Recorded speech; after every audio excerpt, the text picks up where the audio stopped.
Okay, so we've talked about all the weaknesses that have been found in the Articles of Confederation. We're going to see some of these things erupt into massive rebellions. There were some strengths, as we mentioned, too, with the Articles of Confederation, mainly dealt with how they were going to deal with the lands to the west. So we had the ordinance passed in 1785, which will deal with how that land will be divided up, how it will be sold. And then the Northwest Ordinance of 1787 basically decides that, first of all, there will be no slavery in that territory, and secondly, how you go about becoming a state with the various people, and then the application process. Once you get to 60,000, provide a state constitution, and if it's approved, you can become a state. So there were steps towards that.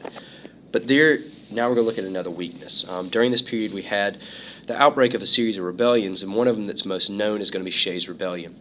So following the war, a lot of people went back home and were pretty much broke. So some of these western farmers in places like Massachusetts, as an example here, in 1786, have gone back to their homes and they're pretty much broke. Some of them are expecting checks from the government, and while gone fighting in the Revolution, oftentimes didn't receive any money, and their farms basically weren't getting paid on, and all these kinds of things added up.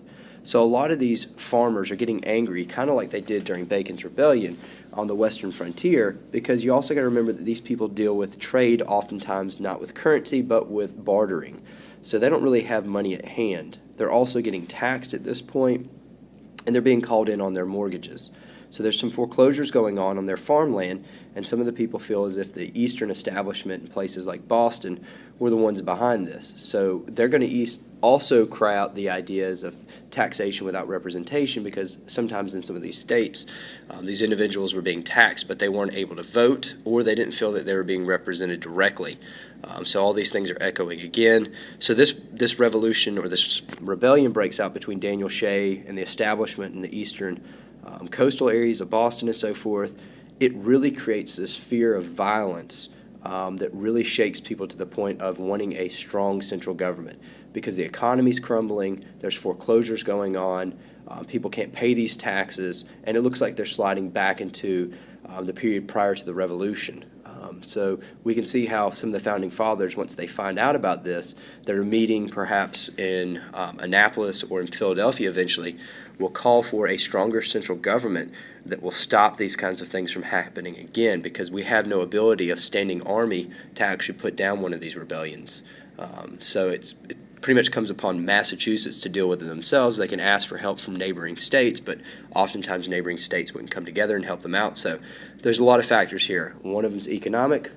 There's mortgages that need to be paid. People don't have the money. The currency's weak. The economy's bad. People want stability there.